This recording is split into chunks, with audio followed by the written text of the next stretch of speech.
சென்னை மாநகரின் ஒரு பழமையான நூலகம். கல்லூரி மாணவர்களான கார்த்திக், அஞ்சலி, சிவா மற்றும் ராம் ஆகியோர் தங்களின் ஆராய்ச்சி பணிக்காக நூலகத்தின் நிலவறைக்குச் செல்கிறார்கள். தூசு படிந்த பழைய புத்தகங்களுக்கு நடுவே விசித்திரமான வேலைப்பாடுகள் கொண்ட ஒரு மரப்பெட்டி கிடைக்கிறது.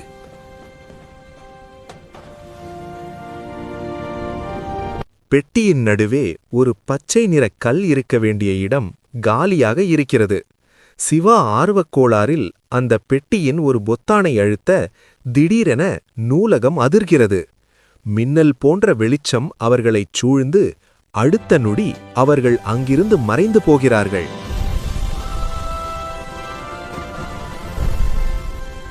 அவர்கள் கண்விழித்து பார்க்கும்போது ஒரு பிரம்மாண்டமான காட்டிற்குள்ளிருக்கிறார்கள்.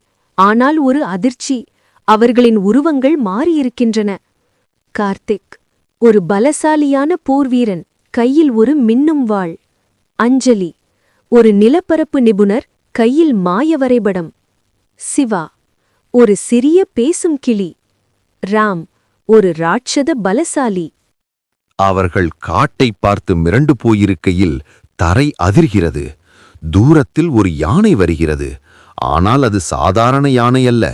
அதற்கு 6 தந்தங்கள், உடல் முழுக்க பாறை போன்ற கவசம். அது ஒரு மரத்தை சாதாரணமாக மிதித்து துவம்சம் செய்துவிட்டு நகர்கிறது. அஞ்சலி தன் மாய வரைபடத்தை பார்த்து அலறுகிறாள். இங்கே எல்லாமே 100 மடங்கு பெரியது. நாம் இப்போது பூச்சிகளைப் போலத்தான் இந்த விலங்குகளுக்கு தெரிவோம். இங்கே எல்லாமே 100 மடங்கு பெரியது. நாம் இப்போது பூச்சிகளைப் போலத்தான் இந்த விலங்குகளுக்கு தெரிவோம். அசையாதீங்க, சத்தம் போடாதீங்க, அந்த யானை நம்ம கவனிச்சிடும். திடீரென வானம் இருட்டுகிறது. மேலே பார்த்தால் ஒரு பிரம்மாண்டமான பறக்கும் ராட்சத பருந்து, தண்டர்பர்ட். அதன் சிறகுகள் மோதும்போது இடி சத்தம் கேட்கிறது. அது இவர்களை தின்னும் நோக்கில் கீழே பாய்கிறது. சிவா எல்லாரும் அந்த பெரிய காளான் குடைக்கு அடியில ஓடுங்க ஓடுங்க என்று கத்துகிறான். ராம் ஒரு பெரிய பாறையை தூக்கி அந்த பருந்தின் மீது வீசுகிறான். கார்த்திக் தனது வாளை உருவி அந்த பருந்து தரையிறங்கும் போது அதன் கால் நகங்களை தாக்குகிறான். அந்த பறவை வலியால் அலறிக்கொண்டு மேலே பறக்கிறது. அவர்கள் மரகதக்கல்லை நோக்கி முன்னேறும்போது ஒரு பள்ளத்தாக்கை கடக்க வேண்டியிருக்கிறது. அங்கே மரங்களுக்கு இடையே வலை பின்னப்பட்டிருக்கிறது. அந்த வலைகள் எஃகு கம்பிகளை விட வலிமையானவை. திடீரென ஒரு ராட்சத 8 கால் சிலந்தி ஒரு லாரி அளவு பெரியது அவர்கள் முன்னால் குதிக்கிறது. அதன் கண்கள் நெருப்புப் பந்து போல எரிகின்றன. அது தன் வாயிலிருந்து திரவத்தை உமிழ அது பட்ட இடமெல்லாம் உருகுகிறது. அஞ்சலி சாமர்த்தியமா, கார்த்திக், அந்த சிலந்திக்கு நெருப்பு என்றால் பயம்.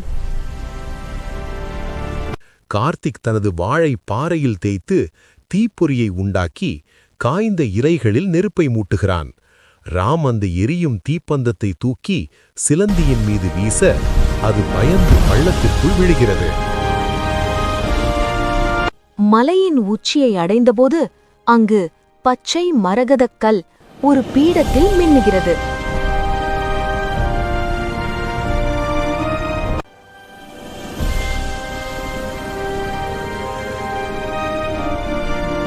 ஆனால் அதை ஒரு ராட்சத டிராகன் போன்ற டைட்டன் ரெக்ஸ் காவல் காக்கிறது. அதன் ஒவ்வொரு அடியும் நிலநடுக்கத்தை ஏற்படுத்துகிறது. அந்த டைனோசர் நெருப்பை கக்கத் தொடங்குகிறது. நான் அதோட காது கிட்ட போய் சத்தம் போட்டு கவனத்தை திருப்புறேன். டைனோசரின் கால்களுக்கு இடையே புகுந்து அதன் வாளை பிடித்து ஏறுகிறான்.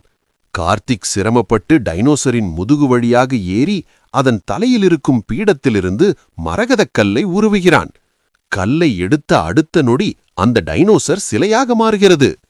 கார்த்திக் ஓடிச் சென்று பெட்டியின் நடுவிலிருந்த அந்த வெற்றி இடத்தில் கல்லை பொருத்த ஒட்டுமொத்த காடும் ஒரு பெரிய ஒளியால் சூழப்படுகிறது. அவர்கள் அனைவரும் ஒன்றாக சேர்ந்து மாயப்பெட்டி என்று கத்துகிறார்கள்.